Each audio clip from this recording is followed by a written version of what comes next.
बताएं, राम से चल के राम पे आए। प्रेम कोई हम और न जाने, राम से रूठे राम से माने। राम सिया की करुण कहानी, एक है चंदन एक है पानी। राम सिया राम जय जय राम। राम सिया राम जय जय राम। राम राम दोस्तों, मैं हूँ रेनू भाटिया और आप सुन रहे हैं Rab Katha presents Valmiki Ramayana as it is. ये है 37वां एपिसोड, अयोध्या कांड भाग 24। जब धर्मज्ञ श्री रामचंद्र जी भरत को इस प्रकार समझा बुझा रहे थे, उसी समय ब्राह्मण शिरोमणि जाबाली ने उनसे यह धर्म विरुद्ध वचन कहा। रघुनंदन, आपने ठीक कहा, परंतु आप श्रेष्ठ बुद्धि वाले और तपस्वी हैं। अंत आपको गंवार मनुष्य की तरह ऐसा निरर्थक विचार मन में नहीं लाना चाहिए। संसार में कौन पुरुष किसका बंधु है और किससे किसको क्या पाना है। जीव अकेला ही जन्म लेता है और अकेला ही नष्ट हो जाता है। अंत श्री राम, जो मनुष्य माता या पिता समझकर किसी के प्रति आसक्त होता है, उसे पागल के समान समझना चाहिए, क्योंकि यहाँ कोई किसी का कुछ भी नहीं है। जैसे कोई मनुष्य दूसरे गांव को जाते समय बाहर किसी धर्मशाला में एक रात के लिए ठहर जाता है और दूसरे दिन उस स्थान को छोड़ के आगे के लिए प्रस्थित हो जाता है, इसी प्रकार पिता माता घर और धन ये मनुष्यों के आवास मात्र हैं। ककुत से कुलभूषण, इनमें सज्जन पुरुष आसक्त नहीं होते हैं। अंत नरश्रेष्ठ, आपको पिता का राज्य छोड़कर इस दुखमय नीचे ऊंचे तथा बहुकंठक कीर्ण वन में कुत्सित मार्ग पर नहीं चलना चाहिए। आप समृद्धशाली अयोध्या में राजा के पद पर अपना अभिषेक कराइए। यह नगरी प्रोषित भरत का नारी के भांति एक वेणी धारण करके आपकी प्रतीक्षा करती है।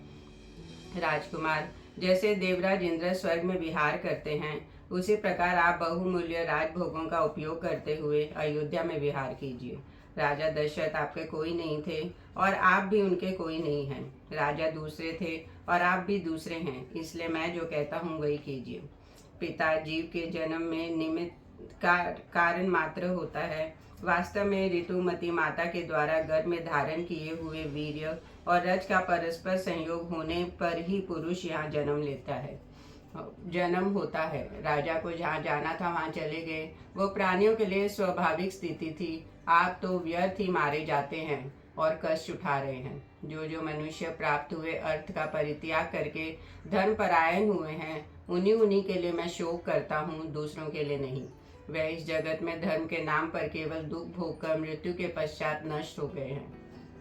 अष्ट का आदि जितने श्राद्ध हैं, उनके देवता पितर हैं। श्राद्ध का दान पितरों को मिलता है, यही सोचकर लोग श्राद्ध में प्रवृत्त होते हैं, किंतु विचार करके देखिए कि इसमें अन्न का नाश ही होता है। भला मरा हुआ मनुष्य क्या खाएगा? यदि यहाँ दूसरे का खाया हुआ अन्न दूसरे के शरीर में चला जाता, तो परदेश में जाने वाले के लिए श्राद्ध ही कर देना चाहिए। उनको रास्ते के लिए भोजन देना उचित नहीं है। देवताओं के लिए यज्ञ और पूजन करो, दान दो, यज्ञ की दीक्षा ग्रहण करो, तपस्या करो और घर द्वार छोड़कर सन्यासी बन जाओ इत्यादि बातें बताने वाले ग्रंथ बुद्धिमान मनुष्य के दान की ओर लोगों की प्रवृत्ति कराने के लिए ही बनाए गए हैं। अंत महामते, आप अपने मन यह निश्चय कीजिए कि इस लोक के सिवा कोई दूसरा लोक नहीं है। अंत वहाँ फल भोगने के लिए धर्म आदि के पालन की आवश्यकता नहीं है। जो प्रत्यक्ष राज्य लाभ है उसका आश्रय लीजिए, परोक्ष पारलौकिक लाभ को पीछे धकेल दीजिए। सत्पुरुषों की बुद्धि जो सब लोगों के लिए राह दिखाने वाले होने के कारण प्रमाणभूत है, आगे करके भरत के अनुरोध से आप अयोध्या का राज्य ग्रहण कीजिए। जाबालिका का यह वचन सुनकर सत्य पराक्रमी श्री रामचंद्र जी ने अपने संशय रहित बुद्धि के द्वारा श्रुति सम्मत सदुद्धि का आश्रय लेकर कहा, प्रिय विप्रवर, आपने मेरे प्रिय करने की इच्छा से यहाँ जो बात कही है वह कर्तव्य ही दिखाई देती है, किंतु वास्तव में करने योग्य नहीं है। यह पथ्य से दिखने वाली भी वास्तव में अपथ है। जो पुरुष धर्म अथवा वेद की मर्यादा को त्याग देता है वह पाप कर्म के प्रवृत्त हो जाता है। उसके आचार और विचार दोनों नष्ट हो जाते हैं, इसलिए वह सत्पुरुषों में कभी सम्मान नहीं पाता है। आचार ही यह बताता है कि कौन पुरुष उत्तम कुल में उत्पन्न हुआ है और कौन अधम कुल में, कौन वीर में और कौन व्यर्थ ही अपने आप को पुरुष मानता है, तथा कौन पवित्र है और कौन अपवित्र।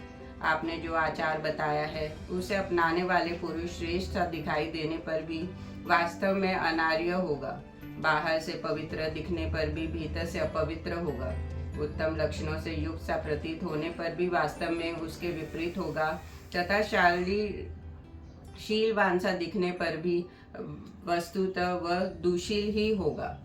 आपका उपदेश चोला तो धर्म का पहने हुए है किंतु वास्तव में अधर्म है। इससे संसार में वन संकरता का प्रचार होगा। यदि मैं इसे स्वीकार करके वेदोक्त शुभ कामना का अनुष्ठ छोड़ दूं और विधिहीन कर्मों में लग जाऊं तो कर्तव्य अकर्तव्य का ज्ञान रखने वाला कौन समझदार मनुष्य मुझे श्रेष्ठ समझकर आदर देगा। इस दशा में तो मैं इस जगत में दुराचारी तथा लोगों में कलंकित करने वाला समझा जाऊंगा। जहाँ अपनी ही की हुई प्रतिज्ञा तोड़ दी जाती है, उस प्रवृत्ति के अनुसार बर्ताव करने में किस साधन से स्वर्ग लोक को प्राप्त करूंगा, तथा आपने जिस आचार का उपदेश दिया है वह किसका है जिसका मुझे अनुसरण करना होगा, क्योंकि आपके कथा अनुसार मैं पिता आदि से किसी का कुछ नहीं हूँ। आपके बताए हुए मार्ग से चलने से पहले तो मैं स्वच्छचारी हूँगा, फिर यह सारा लोक स्वच्छचारी हो जाएगा, क्योंकि राजाओं के जैसा आचरण होता है प्रजा भी वैसा ही आचरण करने लगती है। सत्य का पालन ही राजाओं का दया प्रदान धर्म तथा सनातन आचार है। अंतराज्य सत्य स्वरूप है, सत्य में ही संपूर्ण लोक प्रतिष्ठित है। ऋषियों और देवताओं ने सदा सत्य का ही आदर किया है। इस लोक में सत्यवादी मनुष्य अक्षय परम धाम को जाता है। झूठ बोलने वाले मनुष्य सब लोग उसी तरह डरते हैं जैसे सांप से। संसार में सत्य ही धर्म के पराकाष्ठा है और वही सबका मूल कहा जाता है। जगत में सत्य ही ईश्वर है। सदा सत्य के ही आधार पर धर्म की स्थिति रहती है। सत्य ही सबकी जड़ है। सत्य से बढ़कर दूसरा कोई पद नहीं है। दान, यज्ञ, होम, तपस्या और वेद, इन सब का आधार सत्य ही है। इसलिए सबको सत्य परायण होना चाहिए। एक मनुष्य संपूर्ण जगत का पालन करता है, एक समूचे कुल का पालन करता है, एक नरक में डूबता है और एक स्वर्ग लोक में प्रतिष्ठित होता है। मैं सत्य प्रतिज्ञ हूँ और सत्य की शपथ खा के पिता के सत्य का पालन स्वीकार कर चुका हूँ। ऐसी दशा में मैं पिता के आदेश का किस लिए पालन नहीं करूँ? पहले सत्य पालन की प्रतिज्ञा करके अब लोभ, मोह और अज्ञान से विवेक शून्य होकर मैं पिता के सत्य की मर्यादा भंग नहीं करूँगा। हमने सुना है कि जो अपनी प्रतिज्ञा झूठी करने के कारण धर्म से भ्रष्ट हो जाता है, उस चंचल वृत्चित वाले पुरुष के दिए हुए हव्य कव्य को देवता भी और पितर भी स्वीकार नहीं करते। मैं इस सत्य रूपी धर्म को समस्त प्राणियों के लिए हितकर और सब धर्मों में श्रेष्ठ समझता हूँ। सत्य पुरुष ने जटावत्कल आदि धारण रूप तापस धर्म का पालन किया है, इसलिए मैं भी उसका अभिनंदन करता हूँ।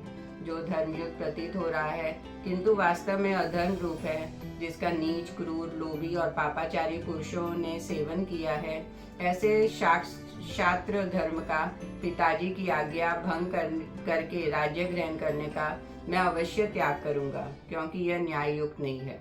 मनुष्य अपने शरीर से तो पाप करता है, उसे पहले मन के द्वारा कर्तव्य रूप से निश्चित करता है, फिर जिह्वा की सहायता से उस अनर्थ कर्म पाप को वाणी द्वारा दूसरों से कहता है, तत्पश्चात औरों के सहयोग से उसे शरीर द्वारा संपन्न करता है। इस तरह एक ही पातक कायिक, वाचिक और मानसिक भेद से 3 प्रकार का होता है। पृथ्वी, कीर्ति, यश और लक्ष्मी, ये सब की सब सत्यवादी पुरुषों को पाने की इच्छा रखती है और शिष्ट पुरुष सत्य का ही अनुसरण करते हैं। अंत मनुष्य को सदा सत्य का ही सेवन करना चाहिए। आपने उचित सिद्ध करके तर्कपूर्ण वचनों के द्वारा मुझसे जो ये कहा कि राज्य ग्रहण करने में ही कल्याण है, अंततः इसे अवश्य स्वीकार करो। आपका यह आदेश श्रेष्ठ सा प्रतीत होने पर भी सज्जन पुरुषों द्वारा आचरण में लाने योग्य नहीं है, क्योंकि इसे स्वीकार करने से सत्य और न्याय का उल्लंघन होता है।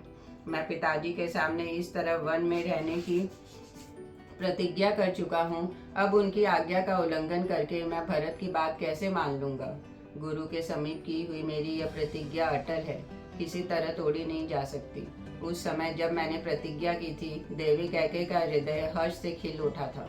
मैं वन में ही रहकर बाहर भीतर से पवित्र नियमित भोजन करूंगा और पवित्र फल मूल एवं पुष्पों द्वारा देवताओं और पितरों को तृप्त करता हुआ प्रतिज्ञा का पालन करूंगा।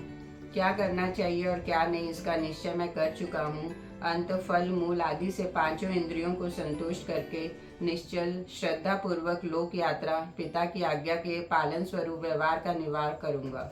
इस कर्म भूमि को पाकर मैं शुभ कर्म हो उसका अनुष्ठान करना चाहिए, क्योंकि अग्नि वायु और सोम भी कर्मों के ही फल से उन पदों के भागी हुए हैं। देवराज इंद्र 100 यज्ञों का अनुष्ठान करके स्वर्ग लोक को प्राप्त हुए हैं। महर्षियों ने भी उग्र तपस्या करके दिव्य लोकों में स्थान प्राप्त किया है। उग्र तेजस्वी राजकुमार श्री राम परलोक की सत्ता के खंडन करने वाले जाबाली के पूर्वोक्त वचनों को सुनकर उन्हें सहन न कर सकने के कारण इन वचनों को निंदा करते हुए पुनः उनसे बोले, सत्य धर्म पराक्रम समस्त प्राणियों पर दया सबसे प्रिय वचन बोलना तथा देवताओं अतिथियों और ब्राह्मणों की पूजा करना, इन सबको साधु पुरुषों ने स्वर्ग लोक का मार्ग बताया है। सत्य पुरुष के इस वचन के अनुसार धर्म का स्वरूप जानकर तथा अनुकूल तर्क से उसका यथार्थ निर्णय करके एक निश्चय पर पहुंचते हुए सावधान ब्राह्मण भली भांति धर्मचारण करते हुए उन उत्तम लोकों को प्राप्त करना चाहिए। आपकी बुद्धि विषम मार्ग में स्थित है। आपने वेद विरुद्ध मार्ग का आश्रय ले रखा है। आप घोर नास्तिक और धर्म के रास्ते से कोसों दूर हैं। ऐसी पाखंडमयी बुद्धि के द्वारा अनुचित विचार का प्रवाह करने वाले आपको मेरे पिताजी ने जो यहाँ याचक बना लिया, उनके मैं इस कार्य की मैं निंदा करता हूँ। जैसे चोर दंडनीय होते हैं, उसी प्रकार वेद विरोधी बुद्ध बौद्ध मतवालंबी भी दंडनीय है। तथागत नास्तिक विशेष और नास्तिक चरवाक को भी यहाँ इसी कोटि में समझना चाहिए। इसलिए प्रजा पर अनुग्रह करने के लिए राजा द्वारा जिस नास्तिक को दंड दिलाया जा सके, उसे तो चोर के समान दंड दिलाया ही जाए, परंतु जो वश के बाहर हो, उस नास्तिक के प्रति विद्वान ब्राह्मण भी उन्मुख न हो, उससे वार्तालाप तक न करें। आपके सिवा पहले के श्रेष्ठ ब्राह्मणों ने इहलोक और परलोक की फल कामना का परित्याग करके वेदों युक्त धर्म समझकर सदा ही बहुत से शुभ कर्मों का अनुष्ठान किया है। अंत जो भी ब्राह्मण हैं, वे वेदों को ही प्रमाण मानकर स्वस्तिक अहिंसा और सत्य आदि कृत तप दान और परोपकार आदि तथा अद्भुत यज्ञ याग आदि कर्मों का संपादन करते हैं। जो अधर्म में तत्पर रहते हैं, सत्पुरुषों का साथ करते हैं, तेज से संपन्न हैं, जिनमें दान रूपी गुण की प्रधानता है और कभी किसी प्राणी की हिंसा नहीं करते, तथा जो मंगल सर्ग से रहित हैं, ऐसे श्रेष्ठ मुनि ही संसार में पूजनीय होते हैं। महात्मा श्री राम स्वभाव से ही दैन्य भाव से रहित थे। उन्होंने जब रोष पूर्वोक्त बात कही, तब ब्राह्मण जाबाली ने विनय पूर्वक यह आस्तिकतापूर्ण सत्य एवं हितकर वचन कहा, रघुनंदन, ना तो मैं नास्तिक हूँ और ना नास्तिकों की बात कर रहा हूँ। परलोक आदि कुछ भी नहीं है, ऐसा मेरा मत नहीं है। मैं अवसर देखकर फिर आस्तिक हो गया और लौकिक व्यवहार के समय आवश्यकता होने पर पुनः नास्तिक हो सकता हूँ। नास्तिकों की इसी बातें कर सकता हूँ। इस समय ऐसा अवसर आ गया था जिससे मैंने धीरे धीरे नास्तिकों की ही बातें कह डाली। श्री राम, मैंने जो ये बात कही, इसमें मेरा उद्देश्य यही था कि किसी तरह आपको राजी करके अयोध्या लौटने के लिए तैयार कर लूं। श्री रामचंद्र जी को रुष्ट जानकर महर्षि वशिष्ठ जी ने उनसे कहा, रघुनंदन, महर्षि जाबली भी ये जानते हैं कि इस लोक के प्राणियों का परलोक में जाना और आना होता रहता है, अंत ये नास्तिक नहीं है। जगदीश्वर, इस समय तुम्हें लौटाने की इच्छा से इन्होंने यह नास्तिकतापूर्ण बात कही थी। तुम मुझसे इस लोक की उत्पत्ति का वृतांत सुनो। सृष्टि के प्रारंभ काल में सब कुछ जल में ही था। उस जल के भीतर ही पृथ्वी का निर्माण हुआ था। तदनंतर देवताओं के साथ स्वयंभू ब्रह्मा प्रकट हुए। इसके बाद उन भगवान विष्णु स्वरूप ब्रह्मा ने ही वारा रूप से प्रकट होकर जल के भीतर से पृथ्वी को निकाला और अपने कृतात्मा पुत्रों के साथ इस संपूर्ण जगत की सृष्टि की। आकाश स्वरूप पर ब्रह्मा परमात्मा से ब्रह्मा जी का प्रादुर्भाव हुआ है, जो नित्य सनातन और अविनाशी है। उनसे मरीचि उत्पन्न हुए और मरीचि के पुत्र कैश्यप हुए। कैश्यप से विश्वान का जन्म हुआ। विश्वान के पुत्र साक्षात वैवस्वत मनु हुए, जो पहले प्रजापति थे। मनु के पिता इक्ष्वाकु हुए, जिन्हें मनु से सबसे पहले इस पृथ्वी का समृद्धशाली राज्य सौंपा था। उन राजा इक्ष्वाकु को तुम अयोध्या का प्रथम राजा समझो। इक्ष्वाकु के पुत्र श्रीमान कुशिक के नाम से विख्यात हुए। कुशी के वीर पुत्र विकुक्षी हुए। विकुक्षी के महातेजस्वी प्रतापी पुत्र बाण हुए। बाण के महाबाहु पुत्र अर्णय हुए, जो बड़े भारी तपस्वी थे।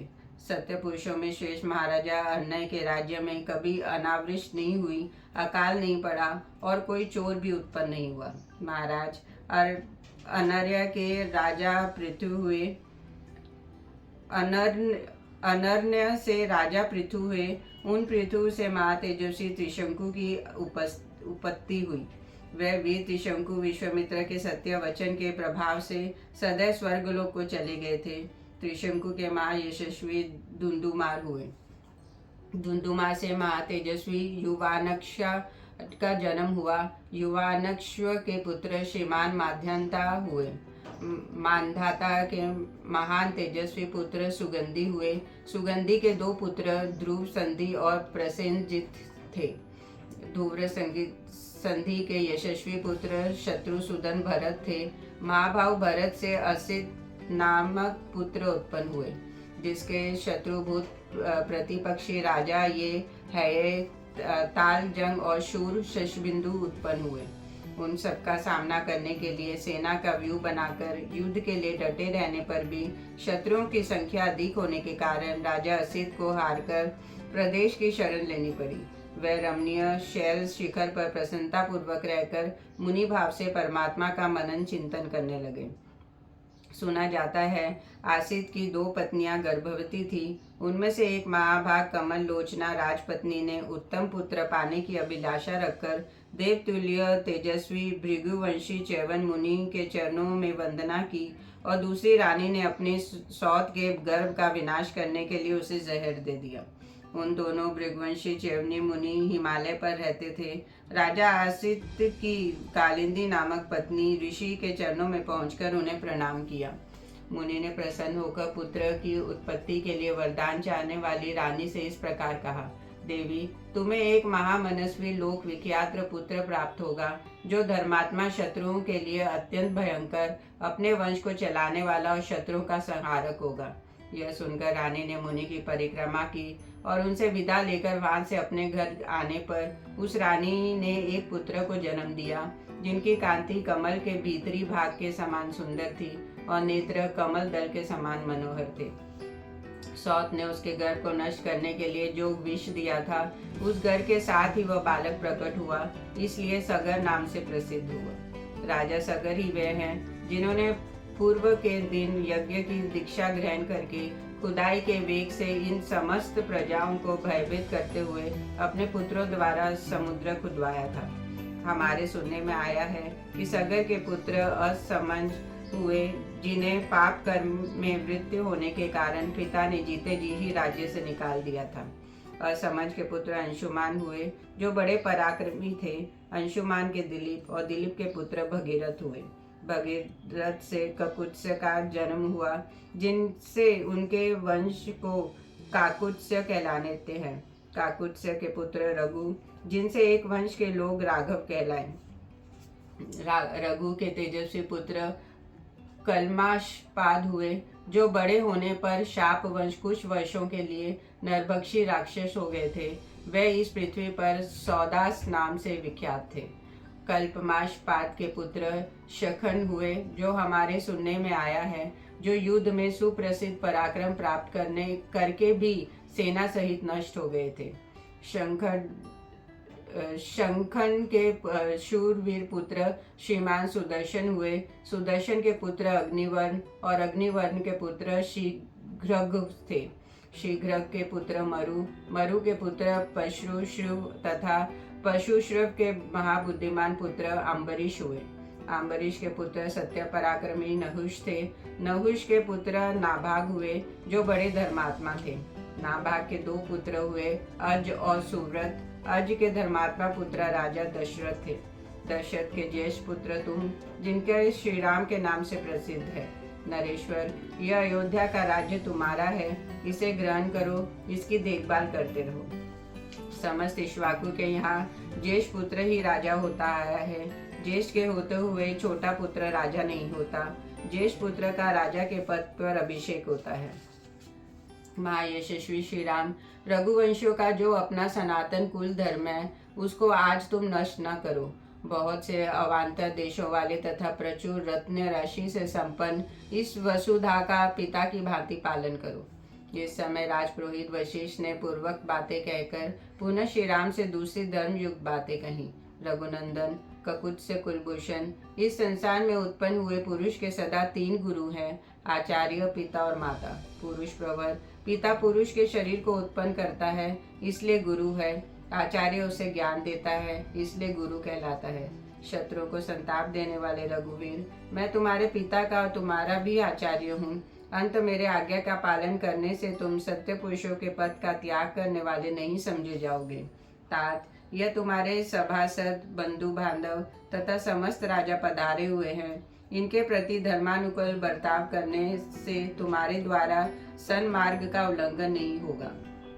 अपनी धर्मपरायणा बूढ़ी माता के बाद जो तुम्हें कभी टालनी ही नहीं चाहिए, इनकी आज्ञा का पालन करके तुम श्रेष्ठ पुरुषों के आश्रयभूत धर्म का उल्लंघन करने वाले में नहीं माने जाओगे। सत्य, धर्म और पराक्रम से संपन्न रघुनंदन, भरत अपने आत्मा स्वरूप तुमसे राज्य ग्रहण करने और अयोध्या लौटने की प्रार्थना कर रहे हैं। उनकी बात मान लेने से भी तुम धर्म का उल्लंघन करने वाले नहीं कहलाओगे। गुरु वशिष्ठ ने समधुर वचनों में जब इस प्रकार कहा, तब साक्षात पुरुषोत्तम श्री रघुवेंद्र ने वहां बैठे हुए वशिष्ठ जी से यूं उत्तर दिया। माता और पिता पुत्र के प्रति जो सर्वदा स्नेहपूर्ण बर्ताव करते हैं, उनकी शक्ति के अनुसार उत्तम खाद्य पदार्थ देने, अच्छे बिछौने पर सुलाने, उपटन आदि लगाने, सदा मीठी बातें बोलने और पालन पोषण करने आदि के द्वारा माता और पिता ने जो उपकार किया है, उसका बदला सहज नहीं चुकाया जा सकता। अंत मेरे जन्मदाता पिता महाराज दशरथ ने मुझे जो आज्ञा दी है, वह मिथ्या नहीं होगी। श्री रामचंद्र जी के ऐसा कहने पर चौड़ी छाती वाले भरत जी का मन बहुत उदास हो गया। वे पास ही बैठे हुए सूत सुमंत्र से बोले, सारथे, आप इस वेदी पर शीघ्र ही बहुत से कुश बिछा दीजिए। जब तक आर्य मुझ पर प्रसन्न नहीं होंगे, तब तक मैं ही इनके पास धारण करूंगा। जैसे साहूकार या महाजनक के द्वारा निर्धन किया हुआ ब्राह्मण उसके घर के दरवाजे पर मुंह ढककर बिना खाए पिए पड़ा रहता है, उसी प्रकार मैं भी उपवास पूर्वक मुख पर आवरण डालकर इस कुटिका के सामने लेट जाऊंगा। जब तक मेरी बात मानकर यह अयोध्या को नहीं लौटेंगे, तब तक मैं इसी तरह पड़ा रहूंगा। यह सुनकर सुमंत्र श्री रामचंद्र जी का मुंह ताकने लगे। उन्हें इस अवस्था में देख भरत के मन में बड़ा दुख हुआ और वे स्वयं ही कुश की चटाई बिछाकर जमीन पर बैठ गए। तब महातेजस्वी राज शिरोमणि श्री राम ने उनसे कहा, तात भरत, मैं तुम्हारी क्या बुराई करता हूँ जो मेरे आगे धरना करोगे। ब्राह्मण एक करवट से सोकर धरना देकर मनुष्य को अनायास से रोक सकता है, परंतु राज तिलक ग्रहण करने वाले क्षत्रियों के लिए इस प्रकार धरना देना विधान नहीं है। अंत न श्रेष्ठ रघुनंदन, इस कठोर व्रत का परित्याग करके उठो और यहाँ से शीघ्र ही अयोध्यापुरी को जाओ। यह सुनकर भरत वहां बैठे बैठे ही सब और दृष्टि डालकर नगर और जनपद के लोगों से बोला, आप लोग भाई को क्यों नहीं समझाते हैं। जब नगर और जनपद के लोग महात्मा भरत से बोले, हम जानते हैं काकुत से श्री रामचंद्र जी के प्रति आप रघुकुल तिलक भरत जी ठीक ही कहते हैं, परंतु ये महाभाग श्री रामचंद्र जी भी पिता के आज्ञा के पालन में लगे हैं, इसलिए यह भी ठीक ही हैं। अंत हम इन्हें सहसा उस ओर में लौटाने में असमर्थ है। इन पूर्ववासियों का वचन का तात्पर्य समझकर श्री राम ने भरत से कहा, भरत, धर्म पर दृष्टि रखने वाले सहृदयों को कथनों को सुनो और समझो। रघुनंदन, मेरी और इनकी दोनों बातों को सुनकर उन पर स्वयं रूप से विचार करो। महाभाव, अब शीघ्र उठो और मेरा और जल का स्पर्श करो। यह सुनकर भरत खड़े हो गए और श्री राम एवं जल का स्पर्श करके बोले, मेरे सभासद और मंत्री सब लोग सुने। न तो मैं पिताजी से राज्य मांगा था और न माता से ही कभी इसके लिए कुछ कहा था। साथ ही यह परम धर्मज्ञ श्री रामचंद्र जी के वनवास में भी मेरी कोई सम्मति नहीं है। फिर यदि इनके लिए पिताजी की आज्ञा का पालन करना और वन में रहना अनिवार्य है तो इनके बदले मैं ही 14 वर्ष तक के लिए वन में निवास करूंगा। भाई भरत की इस सत्य बात से धर्मात्मा श्री राम को बड़ा विस्मय हुआ और उन्होंने पूर्ववासी और राजनिवासी लोगों की ओर देखकर कहा, पिताजी ने अपने जीवन काल में जो वस्तु बेच दी या धरोहर रख दी है अथवा खरीदी है, उसे मैं अथवा भाई कोई भी पलट नहीं सकता। मुझ वनवास के लिए किसी को प्रतिनिधि नहीं बनना चाहिए, क्योंकि समर्थ रहते हुए प्रतिनिधि से काम लेना लोक में निंदित है। कैकेयी ने उचित मांग की प्रस्तुत की थी और मेरे पिताजी ने उसे देकर पुण्य कर्म ही किया था। मैं जानता हूँ भरत बड़े ही क्षमाशील और गुरुजनों का सत्कार करने वाले हैं। इन सत्य प्रतिज्ञा महात्मा में कभी कल्याणकारी गुण मौजूद हैं। 14 वर्ष की अवधि पूरी करके जब मैं वन से लौटूंगा तब अपने इन धर्मशील भाई के साथ इस भूमंडल का श्रेष्ठ राजा होऊंगा। कैकेयी ने राजा से वर मांगा और मैंने उसका पालन स्वीकार कर लिया। अंत भरत, अब तुम मेरा कहना मानकर उस वर के पालन द्वारा अपने पिता महाराज दशरथ को असत्य के बंधन से मुक्त करो। उन अनुपम तेजस्वी भ्राताओं का यह रोमांचकारी समागम देख वहां आए हुए महर्षियों को बड़ा विस्मय हुआ। अंतरिक्ष में अदृश्य भाव से खड़े हुए मुनि तथा वहां प्रत्यक्ष रूप में बैठे हुए महर्षि उन महान भाग्यशाली ककुत्स वंशी बंधुओं की इस प्रकार प्रशंसा करने लगे। ये दोनों राजकुमार सदा श्रेष्ठ धर्म के ज्ञाता और धर्म मार्ग पर ही चलने वाला है। इन दोनों की बातचीत सुनकर हमें इसे बारंबार सुनते रहने की इच्छा होती है। तदनंतर दशग्रीव रावण के वध की अभिलाषा करने वाले ऋषियों ने मिलकर राजसिंह भरत से तुरंत ही यह बात कही, महाप्राज्ञ, तुम उत्तम कुल में उत्पन्न हुए हो, तुम्हारा आचरण बहुत उत्तम और यश महान है। यदि तुम अपने पिता की ओर देखो, उन्हें सुख पहुंचाना चाहो तो तुम्हें श्री रामचंद्र जी की बात मान लेनी चाहिए। हम लोग इन श्री राम को पिता के ऋण से सदा उऋण देखना चाहते हैं। कैकेयी का ऋण चुका देने के कारण ही राजा दशरथ स्वर्ग में पहुंचे हैं। इतना कहकर वहां आए गंधर्व महर्षि और राजऋषि सब अपने अपने स्थान को चले गए। जिनके दर्शन के जगत का कल्याण हो जाता है वह भगवान श्री राम महर्षि के वचन से बहुत प्रसन्न हुए। उनका मुख हर्षोल्लास से खिल उठा। इससे उनकी बड़ी शोभा हुई और उन्होंने महर्षियों का सादर प्रशंसा की। परंतु भरत का सारा शरीर थर्रा उठा। वह लड़खड़ाती हुई जबान से हाथ जोड़कर श्री रामचंद्र जी से बोले, ककुत्स कुलभूषण श्री राम, हमारे कुल धर्म में संबंध रखने वाला जो ज्येष्ठ पुत्र का राज्य ग्रहण और प्रजा पालन रूप धर्म है, उसकी ओर दृष्टि डालकर आप मेरी तथा माता की याचना सफल कीजिए। मैं अकेला ही इस विशाल राज्य की रक्षा नहीं कर सकता और आपके चरणों में अनुराग रखने वाले इन पूर्ववासी और जनपदवासी लोगों को भी आपने बिना प्रसन्न नहीं रखा सकता, आपके बिना प्रसन्न नहीं रख सकता। जैसे किसान मेघ की प्रतीक्षा करते रहते हैं, उसी प्रकार हमारे बंधु बांधव, योद्धा, मित्र और सहृदय सब लोग आपकी ही बाट चाहते हैं।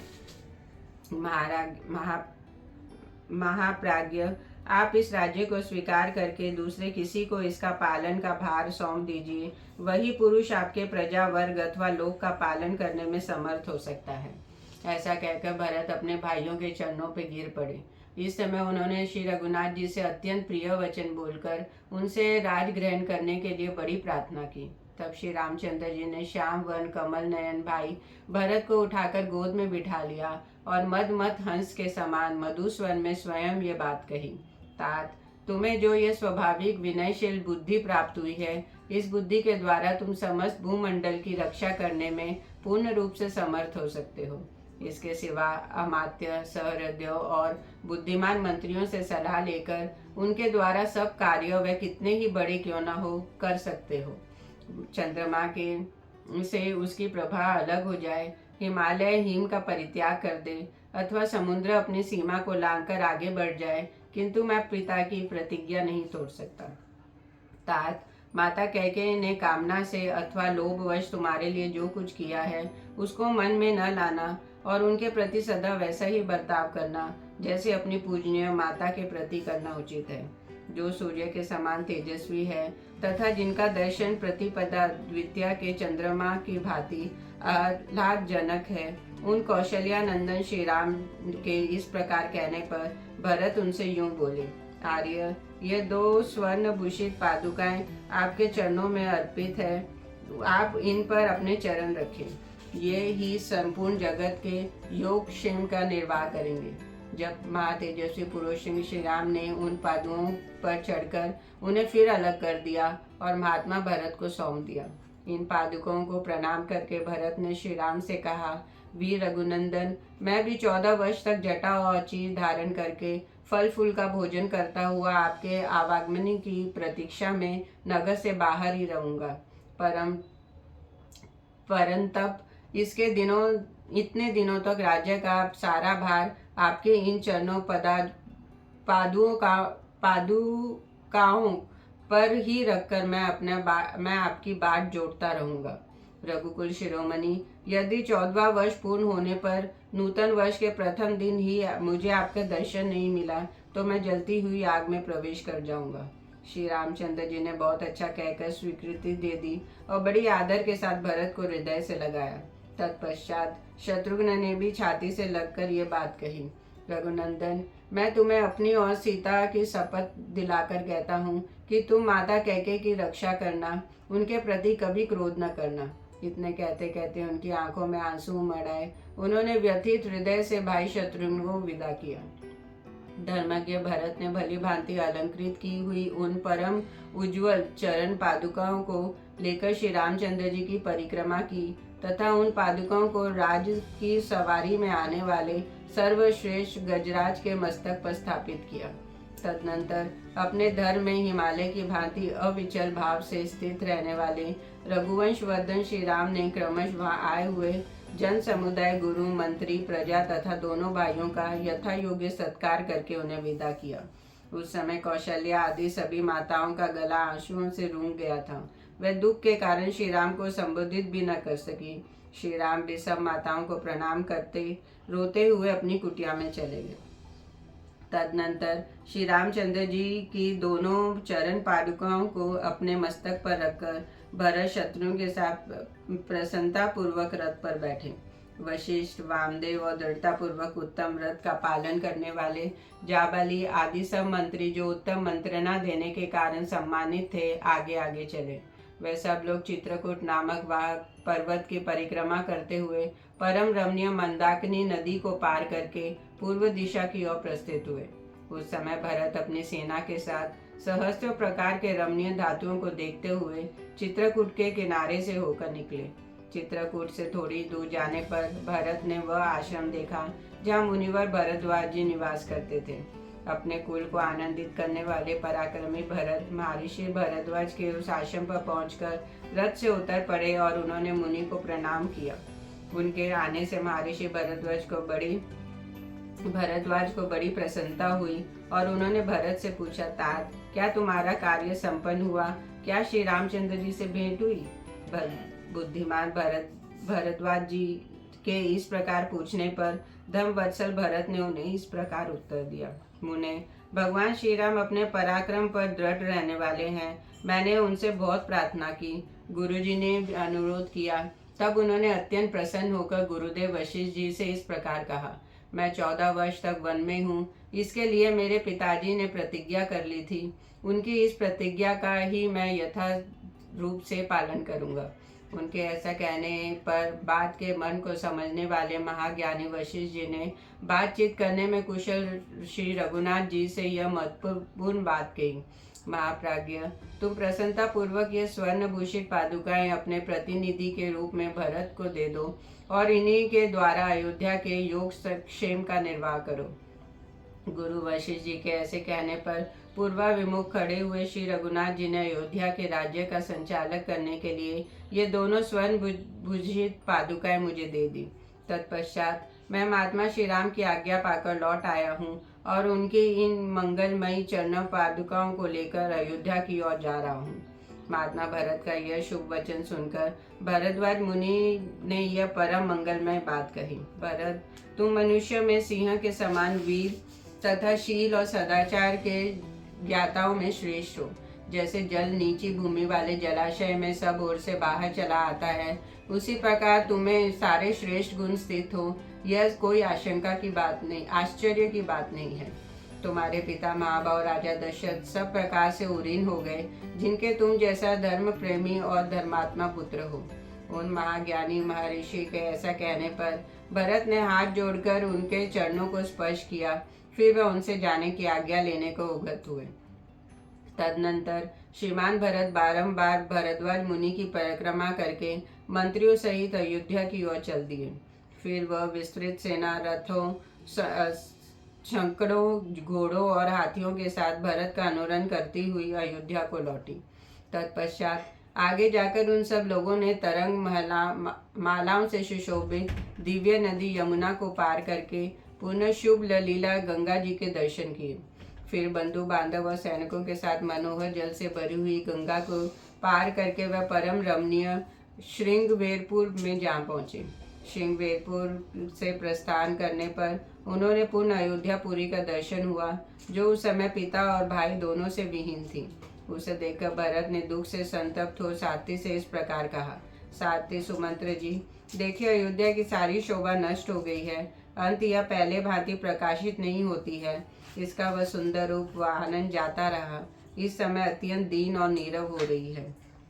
इसके बाद प्रभावशाली महायशस्वी भरत ने स्त्रग्न गंभीर दर्दर दोष से युक्त रथ के द्वारा यात्रा करके शीघ्र ही अयोध्या में प्रवेश किया। उस समय वहां बिलाव और उल्लू विचर रहे थे। घरों के किवाड़ बंद थे। सारे नगर में अंधकार छा रहा था। प्रकाश के होने के कारण वह पूरी कृष्ण पक्ष की काली रात के समान जान पड़ती थी। जैसे चंद्रमा की प्रिय पत्नी और अपनी शोभा से प्रकाशित कांति वाली रोहिणी उदित हुए राहु नामक ग्रह के द्वारा अपने पति के ग्रस लिए जाने पर अकेली असह्य हो जाती है, उसी प्रकार दिव्य ऐश्वर्य से प्रकाशित होने वाले अयोध्या राजा के कलवित हो जाने के कारण पीड़ित एवं असह्य हो गई थी। जय श्री राम।